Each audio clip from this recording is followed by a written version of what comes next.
Bismillahirrahmanirrahim and Assalamu alaikum everyone. How are you all? I hope you all are absolutely fine.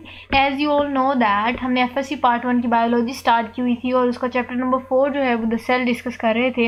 इससे पहले वाले lecture video में हमने एक जो है वो टॉपिक डिस्कस किया जिसमें हमने देखा था कि सेल की हिस्ट्री क्या है, डिफरेंट साइंटिस्ट का वर्क देखा था अकॉर्डिंग टू सेल, कि जैसे उन्होंने डिफरेंट डिस्कवरीज दी थी वो हमने डिटेल से डिस्कस की। आज जो बेटा हमने टॉपिक डिस्कस करना है वो है silent features of cell theory. बेटा अगर आपने इससे पहले वाली लेक्चर वीडियो को ध्यान से जो है वो समझा होगा तो ये टॉपिक बहुत आसान होगा आपके लिए, क्योंकि ये दोनों टॉपिक मिलते जुलते ही हैं। चलिए मूव ऑन करते हैं हम अपनी मेन स्लाइड की तरफ। हमारा सारे के सारे लेक्चर वीडियो जो है वो इसी स्लाइड पे बेस करेगा। बेटा कुछ इंपॉर्टेंट टर्म्स बताने से पहले मैं आपको थोड़ा सा इस टॉपिक का आइडिया दे दूं। अगर आपने ये टॉपिक देखा हो तो आपको आइडिया होगा कि ये टॉपिक आपने प्रीवियस क्लास में भी डिस्कस किया होगा। सो उसी की जो है वो हमने थोड़ी सी डिटेल आज FSC पार्ट 1 में डिस्कस करनी है। मैं थोड़ा सा आपको आइडिया दे दूं। डिफरेंट साइंटिस्ट का हमने वर्क देखा। बेटा सेल थ्योरी के डिफरेंट जो है वो पॉस्टुलेट्स थे। अगर हम बात करें तो पहला पॉस्टुलेट जो है वो रॉबर्ट ब्राउन ने हमें दिया, जिसने हमें न्यूक्लियस की डिस्कवरी दी। अब बेटा आप कहेंगे इससे पहले भी तो रॉबर्ट हुक और जो है वो डिफरेंट साइंटिस्ट का वर्क है। बेटा वो वहाँ तक उन्होंने सिर्फ हमें सेल के बारे में आइडिया दिया था। अगर हम सेल थ्योरी की पॉस्टुलेट की बात करें, आप कह सकते हैं ना फीचर्स जो है वो सेल थ्योरी का। सो फर्स्ट जो फीचर है वो हमें जो है वो रॉबर्ट ब्राउन ने दिया न्यूक्लियस की डिस्कवरी के थ्रू। उसके बाद जो है वो बेटा हमने दो साइंटिस्ट डिस्कस किए थे। मैंने आपको बताया था कि एक स्क्लीडन था, दूसरा शिमॉन था। स्क्लीडन जो था वो बॉटनिस्ट था, शिमॉन जो था वो ज़ूलॉजिस्ट था। इन दोनों ने जो है वो हमें कुछ जो है वो स्ट्रक्चर डिस्कवर किए थे। उन्होंने कहा था कि जैसे रॉबर्ट ब्राउन ने रॉबर्ट हुक की जो है वो थ्योरी को गलत साबित किया था कि जो सेल है वो एम्प्टी नहीं है, सेल के अंदर न्यूक्लियस मौजूद होता है। इसी तरह इन दोनों का जो है वर्क मैंने आपको बताया कि इन दोनों ने कहा था कि न्यूक्लियस के अलावा भी इन्होंने कहा कि कुछ स्ट्रक्चर जो है वो मौजूद होते हैं, जिसके नाम पे मैंने आपको पीछे भी डिस्कस किया कि उन्होंने हमें कहा कि न्यूक्लियस हो गया, साइटोप्लाज्म हो गया, प्लाज्मा मेम्ब्रेन हो गया। ये तीनों की तीनों डिस्कवरी जो है वो इन दोनों साइंटिस्ट ने हमें दी थी। उसके बाद अगर हम बात करें सेल थ्योरी के थर्ड पॉस्टुलेट की, तो बेटा रॉबर्ट विर्चू आपने साइंटिस्ट डिस्कस किया था, जिसमें हमने उसका वर्क जब पढ़ा था तो आपको पता था कि उसने कहा था कि जो सेल है वो न्यू सेल फॉर्म करता है by the division of pre existing cell. तो हम इस साइंटिस्ट की अगर हम डिस्कवरी देखेंगे तो इसको हमने कहा कि इसने हमें सेल थ्योरी का थर्ड पॉस्टुलेट दिया। फिर उसके बाद हम इसके कुछ इंपॉर्टेंट पॉइंट्स डिस्कस करेंगे और ये जो इंपॉर्टेंट शॉर्ट क्वेश्चन है वो मैं आपके साथ शेयर करती हूँ। मूव ऑन करते हैं हम अपने पहले पॉइंट की तरफ और मैं रीड आउट करती हूँ। कहते हैं जी cell theory was established after a very hard work of many scientist. कुछ साइंटिस्ट का वर्क तो मैंने आपको बता दिया। कहते हैं कि सेल थ्योरी की अगर बात करें तो सेल थ्योरी जब एस्टैब्लिश हुई उससे पीछे जो है वो बहुत सारे साइंटिस्ट की हार्ड वर्क है।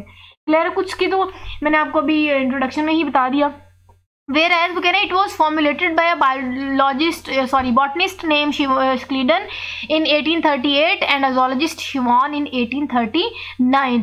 के कुछ साइंटिस्ट में इनका भी जो है वो नाम लेना बहुत ज़रूरी है, क्योंकि इन्होंने भी बहुत इंपॉर्टेंट डिस्कवरीज दी थी regarding cell.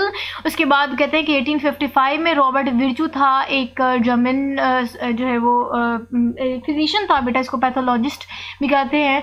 Propose the third postulate of इसने सेल थ्योरी का हमें थर्ड पॉस्टुलेट किया। अब इन की सारी बात बताने के बाद एक्चुअली हमने मेन पॉइंट हमारा यही है कि हमने सेल थ्योरी के कुछ इंपॉर्टेंट फीचर्स डिस्कस करने हैं कि ये सारी जितनी भी सेल थ्योरी या आप कह सकते हैं डिफरेंट साइंटिस्ट ने जितना भी वर्क दिया, उसके बाद हमें जो सेल थ्योरी मिली उसके साइलेंट फीचर्स क्या है वो हम कुछ पॉइंट्स हैं वो 3 पॉइंट्स मेंशन है वो डिस्कस करते हैं। कहते हैं कि पूरी की पूरी सेल थ्योरी की डिस्कवरी के बाद हम ये इस बात पे जो है वो पहुंचे कि all living organism are composed of one और मोर सेल्स। हमने ये सारी की सारी डिस्कवरी के बाद हम इस बात तक पहुंचे कि जो तमाम सेल है ना वो एक या एक से ज़्यादा सेल से मिलकर बना होता है।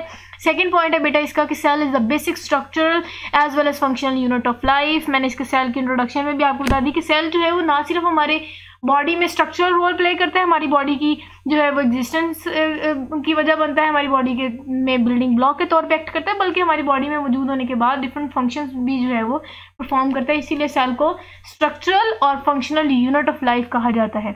थर्ड सेल थ्योरी का बहुत इंपॉर्टेंट फीचर है और वो ये है कि all cells arise from pre existing cell. जो विर्चू का वर्क था कि जी तमाम सेल जो है वो तमाम सेल पिछले सेल से जो है वो न्यू डेवलप हुए होते हैं, ये उनकी प्रीवियस आप कह सकते हैं एग्जिस्टिंग सेल की डिवीजन के बाद जो है वो न्यू सेल डिस्कवर होते हैं। So all cell arise from pre existing cells और डिवीजन ऑफ ओल्ड सेल्स। उसके बाद कहते हैं कि with the development of cell theory many details of cell were studied कि इतनी जो हमने सेल थ्योरी जो इन्होंने दे दी, उसके बाद हमने यहाँ से आगे काम, यहाँ तक काम खत्म नहीं हुआ, इसके बाद काम एक्चुअली स्टार्ट हुआ और बहुत सी जो है वो सेल थ्योरी की इंपॉर्टेंट आप कह सकते हैं डेवलपमेंट स्टार्ट होगी। इस पॉइंट्स को लेके आगे साइंटिस्ट ने वर्क किया और हमें डिटेल स्ट्रक्चर दिए डिफरेंट ऑर्गेनेलिज के और इनके फंक्शंस जो है वो डिटेल स्टडी हमने की। उसके बाद वो लास्ट हम पॉइंट डिस्कस करते हैं जो कि है कि cell theory is a very important unifying concept, most fundamental जो है वो जनरलाइजेशन इन बायोलॉजी। कहते हैं कि अगर हम सेल थ्योरी की बात करें तो सेल थ्योरी बहुत इंपॉर्टेंट यूनिफाइंग, कहते हैं यकता जो है वो ख्याल रखने वाली एक फंडामेंटल कॉन्सेप्ट है हमारी सेल या बायोलॉजी में, बहुत इंपॉर्टेंट जो है वो कॉन्सेप्ट रखता है सेल थ्योरी। सेल थ्योरी का हमने जो है वो डिटेल मैंने हिस्ट्री भी पीछे बता दी। आज हमने इसका कुछ साइलेंट फीचर भी डिस्कस किया। मैं 1 मिनट में आपको ओवरव्यू भी दे देती हूँ कि हमने कहा कि जी सेल थ्योरी के 3 मेन पोस्टुलेट थे। पहला पोस्टुलेट हमें रॉबर्ट ब्राउन ने दिया जिसने कहा कि जी सेल के अंदर जो है वो न्यूक्लियस होता है। सेकेंड पोस्टुलेट बेटा हमें स्क्लीडर और शिमॉन ने दिया कि जी सेल के अंदर न्यूक्लियस, साइटोप्लाज्म और प्लाज्मा मेम्ब्रेन की डिस्कवरी दी।